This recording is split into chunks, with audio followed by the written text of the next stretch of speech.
ગૌરી વ્રત નજીક આવતા જ તૈયાર જવારા અને ગોરોની માંગ ખૂબ વધી છે.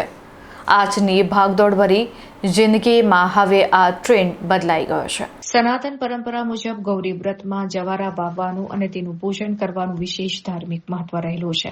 જોકે બદલાતા સમય અને આજની ભાગદોડભરી જીવનશૈલીને કારણે હવે લોકો ઘરે જવારા વાવવાને બદલે બજારમાંથી તૈયાર જવારા અને ગોરો ખરીદવા તરફ વધુ વળ્યા છે. અગાઉના સમયમાં દરેક ઘરની કુંવારિકાઓ હાથેથી જ પાત્રમાં માટી ભરીને જવારા વાવતી અને તેનું જતન કરતી હતી. પરંતુ છેલ્લા 2-3 વર્ષથી બજારમાં તૈયાર મળતા જવારા અને ગોરોનો ક્રેઝ ખૂબ વધ્યો છે. આ જવારા ખાસ કરીને 5 ધાન્ય જેવા કે ઘઉં, તલ, વાલ અને જુવાર વગેરે એકત્રિત કરીને તૈયાર કરવામાં આવે છે.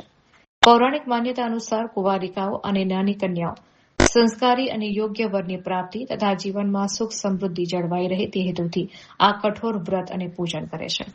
ઝડપી જીવનશૈલીમાં સમયના અભાવ વચ્ચે પણ પરંપરા જળવાઈ રહે તે માટે લોકો આ નવો ટ્રેન્ડ અપનાવી રહ્યા છે. ગૌરી વ્રત નજીક આવતા જ બજારમાં શ્રદ્ધાળુઓ દ્વારા તૈયાર જવારા અને પૂજન સામગ્રીની ખરીદીમાં ભારે ધસારો જોવા મળી રહ્યો છે.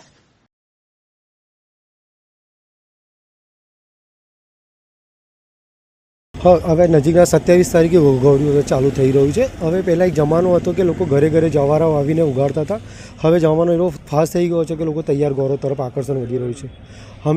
અમે તૈયાર ગોરો વેચી રહ્યા છે. છેલ્લા 2-3 વર્ષથી આ ગોરો તૈયારનું બહુ જ મહત્ત્વ વધી ગયું છે. એમાં અમે 5 ધાન નાખવામાં આવે છે, જેવું કે તમે જોઈ રહ્યા છો કે ઘઉં છે, તલ છે, વાલ છે અને જુવાર છે, અને એવી રીતે અમે 5 ધાન કરીને જવારા ઉગાડતા હોય છે. જવારાનું મહત્વ શું હોય?